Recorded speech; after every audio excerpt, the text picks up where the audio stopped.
Bismillahirrahmanirrahim. Assalamualaikum warahmatullahi wabarakatuh. Selamat datang di mata kuliah algoritma dan pemrograman. Hari ini adalah pertemuan pertama. Hari ini kita juga akan membahas tentang pengantar algoritma dan pemrograman.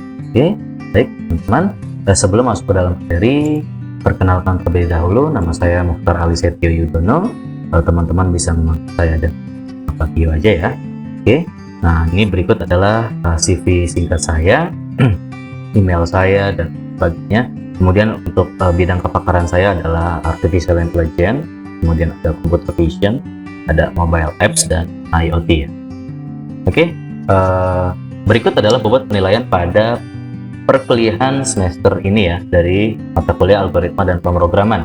Untuk UAS sebesar 40%, UTS 30%, tugas 10%, kuis 10%, kemudian ada sikap, perilaku, dan presensi sebesar 10%. Nah, berikut adalah referensi yang saya gunakan pada mata kuliah algoritma dan pemrograman ya. Totalnya ada 7, tapi di sini teman-teman bebas untuk mencari referensi lain tambahan untuk mendukung mata kuliah algoritma dan pemrograman ya. Nah, silakan teman-teman catat. Ada 7, namun ini teman-teman bebas untuk menambahkan buku lain atau dari referensi lain ya. Oke, nah berikut adalah perkiraan jadwal perkuliahan pada algoritma dan pemrograman. Semester ini kita akan ada 16 sesi pertemuan ya, dan itu ada live session dan onsite juga ya. Saya akan membuka tetap kelas live session, namun teman-teman juga diharapkan untuk datang ke site. Untuk pertemuan pertama, hari ini kita akan membahas tentang pengantar algoritma dan pemrograman. Sesi 2 ada flowchart, sesi 3 ada pseudocode, sesi 4 ada instalasi bahasa pemrograman, sesi 5 ada struktur data, dasar algoritma, sesi 6 ada variabel dan tipe data algoritma, sesi 7 ada perulangan atau loop ya, atau looping. Kemudian sesi 8 teman-teman akan menghadapi ujian tengah semester. Kemudian sesi 9 ada if else atau pemilihan atau percabangan. Kemudian ada sesi 10 yaitu akan membahas tentang fungsi. Sesi 11 ada array. Sesi 12 ada searching and sorting. Sesi 13 ada list. Sesi 14 ada visualisasi data grafik. Sesi 15 ada user interface, dan sesi ke-16 atau sesi terakhir adalah ujian akhir semester ya. Oke, mari kita masuk ke dalam materi pertama. Kita akan membahas tentang pengantar algoritma dan pemrograman. Oke, nah sebelum kita belajar tentang apa itu pemrograman, apa itu algoritma, nah kita bahas dulu nih, mengapa penting belajar pemrograman. Pertama, karena profesi pemrograman di banyak bidang. Tidak hanya di bidang komputer, tapi melibatkan juga tentang pengolahan data yang banyak, penyajian data dan informasi, pengambilan kesimpulan berdasarkan informasi. Kemudian kenapa teman-teman juga harus belajar pemrograman? Karena komputer memungkinkan pengerjaan teknik lama dengan lebih efisien, kemudian pengembangan teknik-teknik baru seperti kecerdasan buatan dan sebagainya. Yang ketiga, banyak teknik komputasi yang terinspirasi dari bidang lain seperti syarat tiruan, simulated annealing, atau dari pembuatan baja. Kemudian ada algoritma genetika, ada algoritma koloni semut. Kemudian apa itu program komputer? Nah, oke, sebelum masuk ke dalam bahasa pemrograman atau algoritma, teman-teman harus mengenal dulu apa itu komputer atau program komputer. Nah, komputer itu hanyalah sebuah mesin ya. Jadi siapa yang membuat komputer menjadi lebih pintar dan bisa mengerjakan atau membantu manusia? Ya adalah user itu sendiri. Jadi ketika teman-teman berbicara tentang algoritma atau pemrograman, teman-teman artinya belajar untuk membuat komputer menjadi lebih mengikuti atau bisa membantu kinerja manusia jadi lebih cepat.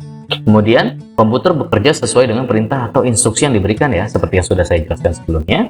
Yang ketiga, ada perintah atau instruksi yang diberikan kepada komputer untuk memecahkan suatu masalah disebut dengan program komputer. Selanjutnya, program komputer ini memandu kerja dari komputer yang secara berstruktur disusun oleh manusia. Nah, selanjutnya, bahasa yang digunakan untuk menyusun program komputer disebut dengan bahasa pemrograman komputer. Oke, komputer adalah suatu alat elektronik yang mempunyai kemampuan untuk melakukan perhitungan dan membuat sebuah keputusan logik dengan waktu yang jauh lebih cepat dari yang dapat dilakukan oleh manusia. Nah, Untuk itulah komputer diciptakan. Jadi untuk bantu mempercepat, lebih efisien, dan lain sebagainya untuk manusia atau user. Nah, kemudian berikut adalah urutannya ya. Jadi ada hardware, ada software, ada brainware. Kemudian, bagaimana membuat program komputer? Pemrograman komputer harus dilakukan secara sistematis, dimulai dengan merancang atau mendesain langkah-langkah yang tepat yang menjelaskan jawaban dari sebuah masalah yang user hadapi. Kemudian langkah-langkah yang disusun secara berstruktur dan terurut untuk menjawab suatu persoalan dengan menggunakan bahasa manusia, inilah yang sering disebut dengan algoritma. Jadi algoritma adalah langkah atau step yang disusun secara berstruktur, terurut untuk menjawab suatu persoalan dengan menggunakan bahasa manusia dan logikanya. Seperti itu. Nah, langkah-langkah untuk membuat sebuah program komputer yaitu pertama, harus mencari masalah ya. Pasti kita hidup penuh dengan masalah gitu ya. Setelah ada masalah, kita akan mencarinya dengan menggunakan pemrograman komputer. Nah, tapi sebelum masuk ke dalam pemrograman komputer, kita akan membuat sebuah algoritmanya dulu. Seperti itu. Jadi kita membuat algoritmanya, kemudian kita setelah itu baru mengimplementasikan menjadi sebuah bahasa pemrograman komputer. Oke, lebih jelasnya lagi seperti ini, algoritma. Karena mata kuliah adalah algoritma dan pemrograman ya. Jadi kita akan belajar tentang algoritma dan bagaimana cara membuat pemrogramannya. Oke, pertama, algoritma ialah langkah-langkah yang disusun secara berstruktur dan terurut untuk menjawab suatu persoalan dengan menggunakan bahasa manusia. Kata algoritma berasal dari nama Abu Ja'far Muhammad Ibnu Musa al-Khawarizmi. Beliau adalah ilmuwan Persia yang menulis kitab Al-Jabr wa Al-Muqabalah atau Rules of Restoration and Reduction sekitar tahun 825 Masehi. Nah, algoritma ini masuk ke Indonesia bersamaan dengan masuknya teknologi komputer ke Indonesia. Kemudian selanjutnya, apa itu program? Program adalah instruksi terstruktur yang disusun dan diberikan kepada komputer untuk dilaksanakan dengan menggunakan bahasa pemrograman tertentu. Misalnya dengan menggunakan bahasa C, Java, Python, R, MATLAB, dan lain sebagainya. Kemudian program atau pemrograman adalah implementasi dari algoritma yang telah disusun sebelumnya. Kemudian algoritma versus pemrogram. Jadi algoritma dapat ditulis secara bebas atau dengan bahasa manusia ya, sedangkan program dituliskan sesuai dengan bahasa pemrograman yang teman-teman kuasai, seperti bahasa pemrograman C, atau Python dan lain sebagainya. Kedua, namun, agar algoritma dapat dipahami oleh orang lain, maka penulisan algoritma cenderung mengikuti standar tertentu. Jadi ada standarnya ya. Ketika teman-teman membuat algoritma, ya tidak hanya menggunakan bahasa tulisan saja gitu atau urutan saja, tapi dengan menggunakan flowchart atau pseudocode untuk membuat orang lain lebih mudah membacanya. Contoh, saya orang Indonesia, kemudian saya membuat sebuah algoritma untuk sistem pemecahan masalah yang saya hadapi dengan menggunakan algoritma saja ya, tidak membuat sebuah flowchart. Nah, jadi ketika yang membaca algoritma yang saya buat bukan orang Indonesia, namanya seperti itu ya, maka dia akan bingung.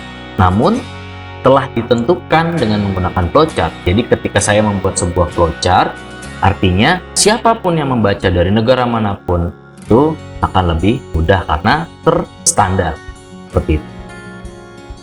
Nah, kemudian kriteria algoritma itu menurut Donald E. Knuth, algoritma yang baik memiliki kriteria sebagai berikut, yaitu pertama ada input, ada output, finite atau terbatas, kemudian ada definite, pasti, dan efisien. Oke, apa itu input? Input, jadi program pasti memiliki sebuah data masukan ya, atau inputnya. Kedua, dari sisi input, minimal program harus memiliki 0 input atau 0 input ya, atau lebih dari si usernya. Jadi yang dimaksud dengan 0 input berarti program tidak mendapatkan masukan data atau tidak dapat inputan data dari pengguna secara langsung. Namun, semua data yang akan digunakan oleh program sudah dideklarasikan di dalam kode program yang akan dieksekusi. Jadi, tidak perlu diinputkan dari luar lagi ya. Kemudian yang keempat, sedangkan jika mendapat input dari pengguna atau user, data dapat dimasukkan melalui tampilan program, misalnya melalui text box ataupun melalui file atau basis data yang terdapat di suatu tempat atau server tertentu. Nah, bisa juga melalui Excel ya, seperti itu. Kemudian output. Jadi program yang baik harus memiliki output. Program pasti menghasilkan output karena program dibuat untuk tujuan tertentu. Jadi kalau tidak ada tujuan tertentu, ya untuk apa dibuat sebuah pemrograman atau sistem tersebut ya. Kemudian dari sisi output, minimal program harus wajib memiliki minimal satu output atau lebih. Bagaimana dengan kebutuhan, sesuaikan dengan kebutuhan yang ingin dihasilkan dari sistem tersebut. Kemudian yang ketiga, output program bisa ditampilkan ke layar atau screen, ditulis ke file atau disimpan ke clipboard untuk kemudian dipakai di program lain atau disimpan dalam basis data. Kemudian ada finite atau terbatas. Program harus pasti dan berhenti, bukan tak terhingga. Jadi program dibuat bukan tak terhingga ya, tapi harus pasti dan berhenti. Tujuannya apa? Ya sudah, ketika sudah sampai tujuannya ya sudah selesai berarti programnya. Jadi suatu program yang dieksekusi harus berhenti dan selesai, bukan berjalan terus-menerus hingga hang ataupun not responding dari si komputernya dan akhirnya harus dimatikan secara paksa. Ketiga, suatu program dapat mengalami infinite, tak pernah berhenti ya, karena kesalahan programmer. Jadi ada bug mungkin ya, tidak terselesaikan. Mungkin karena kurang teliti atau karena tidak ada kondisi yang membuatnya berhenti. Kemudian yang keempat, atau mungkin karena ada error yang tidak terduga atau tidak tertangani oleh developer atau programmernya. Misalnya file tidak ada namun program terus mencarinya. Jadi itu membuat si sistem yang teman-teman buat akan menjadi tidak berhenti. Nah, seperti itu. Jadi tidak boleh seperti itu ya, program tidak boleh tidak berhenti. Jadi harus berhenti. Kemudian ada definite atau pasti. Pertama, program harus jelas arah dan tujuannya. Kedua, suatu program harus jelas kapan mulai dan kapan berakhir, apa tujuannya, dan memiliki logika yang jelas agar dapat menghasilkan output yang sesuai dengan yang diharapkan. Yang terakhir ada efisien. Artinya program harus efisien, tidak memakan banyak memori, tidak melakukan hal-hal yang tidak diperlukan di luar dari sistem yang diinginkan. Oke, kedua, suatu operasi atau kegiatan yang tidak perlu, misalnya adalah X, nilai X sama dengan 5 plus 0 atau Y sama dengan 100 dikali 0. Mengapa operasi tersebut tidak efisien? Karena setiap operasi pasti membutuhkan waktu eksekusi. Padahal operasi tersebut jelas tidak berguna. Kenapa tidak berguna? Karena berapapun bilangan yang ditambahkan dengan 0 pasti bilang itu sendiri. Betul? Ya, dan bilangan apapun yang dikalikan dengan 0 pasti hasilnya 0. Nah, mengapa harus dihitung lagi? Berarti program tidak efisien. Seperti itu, oke? Kemudian kita masuk ke dalam contoh algoritma. Saya punya contoh untuk menyelesaikan sebuah algoritma. Jadi diketahui terdapat dua area perkumpulan yang saling berseberangan, yaitu start dan finish. Untuk berpindah dari area start ke finish harus melalui 4 lingkaran yang ada di antara dua area tersebut. Jadi di sini teman-teman diminta untuk menyelesaikan dari start ke finish melalui lingkaran ini, dan berapapun jumlahnya bebas. Oke. Cara pertama atau contoh pertama, untuk menyelesaikan persoalan tersebut teman-teman bisa menggunakan start, kemudian ke A, ke B, ke D, ke C, baru ke finish. Nah, dari sini teman-teman mulai tergambar ya, kira-kira ada nggak ya cara yang lebih efisien untuk menyelesaikan kasus ini? Oke, silakan. Kira-kira seperti apa? Nah, untuk caranya ada banyak ya. Teman-teman bisa melakukannya dari start, kemudian masuk ke B, ke C, ke A, ke D, baru ke finish. Ataupun teman-teman bisa menggunakan beberapa probabilitas lain, seperti dari start, ke A, ke D, ke B, ke C, baru ke finish. Nah, ini melalui 4 lingkaran. Namun, bagaimana cara yang lebih efisien? Bisa melalui cara seperti ini. Dari start, ke A, ke D, ke C, baru ke finish. Ataupun dari start, ke B, ke C, ke D, finish, atau dari start ke A, ke D, finish. Jadi bisa, atau dengan start, B, C, finish. Itu lebih efisien. Namun tetap dibalikan lagi kepada algoritma masing-masing dari si user atau programmer yang akan membuat sebuah sistem. Oke, contoh algoritma kedua. misalnya mengendarai sepeda motor. Bagaimana cara mengendarai sepeda motor? Algoritma atau rule-nya atau tahapannya. Berarti pertama, memasukkan kunci, kedua, menyalakan mesin, ketiga, memasukkan gigi ke satu, empat, memutar pegangan gas, kelima, menjalankan motor, dan enam, menaikkan kecepatan. Ini berlaku jika motor teman-teman adalah sebuah motor bebek ya.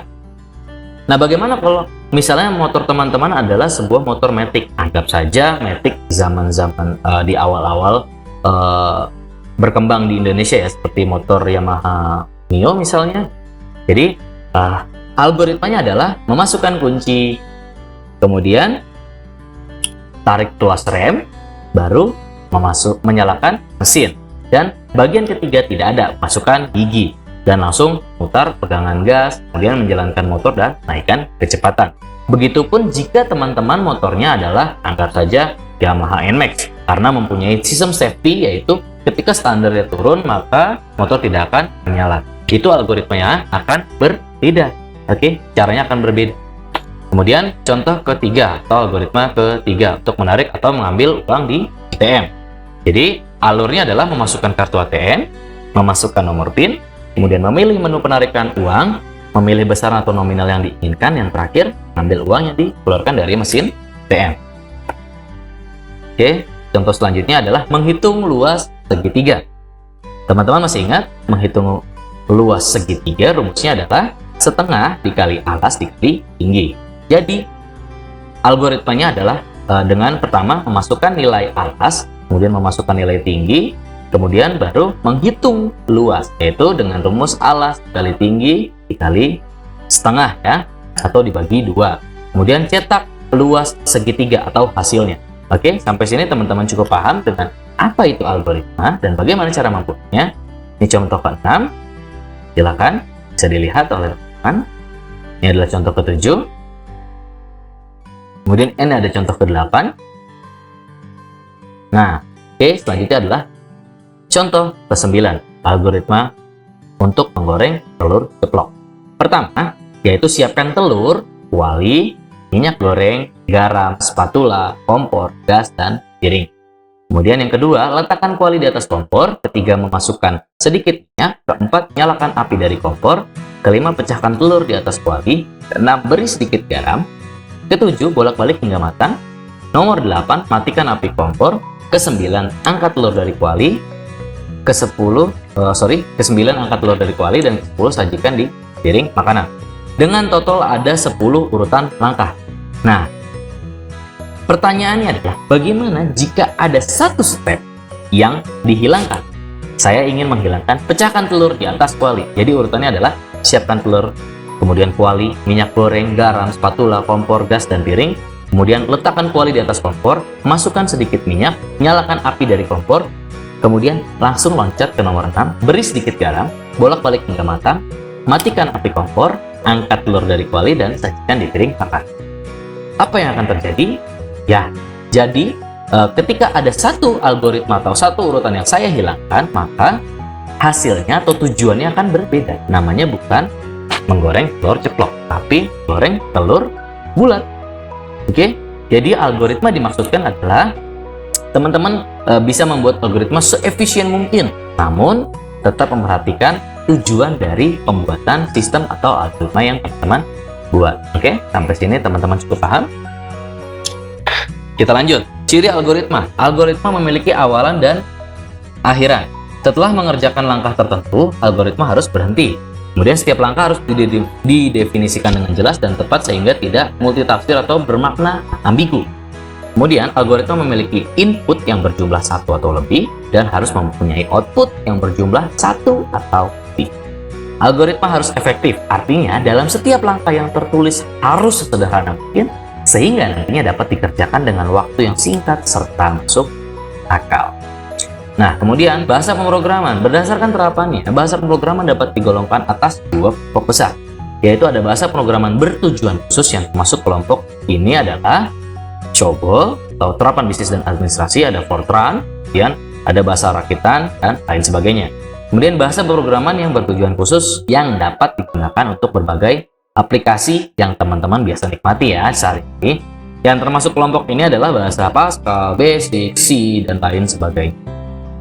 Kemudian, berdasarkan pada apakah notasi bahasa pemrograman lebih dekat ke dalam bahasa mesin atau ke dalam bahasa manusia, maka pemrograman dikelompokkan menjadi beberapa kelompok ya, ada 4. Pertama ada bahasa mesin, yaitu memberikan perintah kepada komputer dengan memakai kode bahasa biner. Contohnya seperti berikut ya.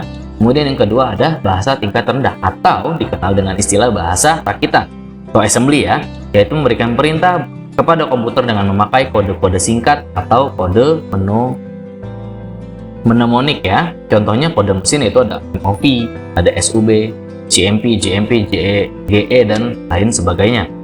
Kemudian ada bahasa tingkat menengah, yaitu bahasa pemrograman komputer yang memakai campuran instruksi dalam kata-kata bahasa manusia. Jadi contoh bahasa tingkat menengah itu misalnya dengan menggunakan lambang-lambang atau simbol-simbol ya, tanda tanya dan lain sebagainya.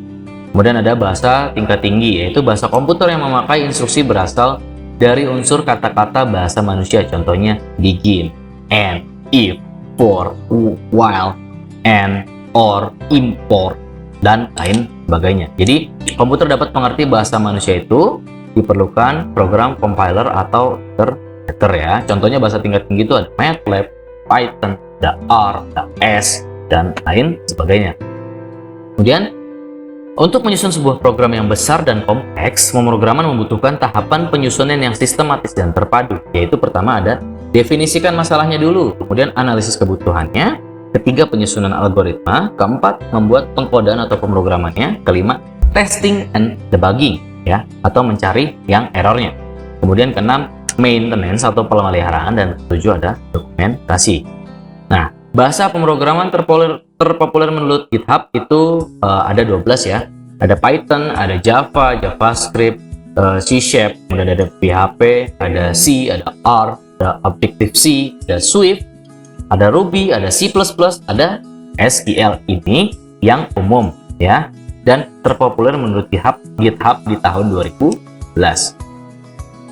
Oke, sampai sini ada pertanyaan. Nanti jika ada pertanyaan kita lanjutkan ketika pertemuan tatap muka. Oke, sekian pertemuan pertama mata kuliah algoritma dan pemrograman.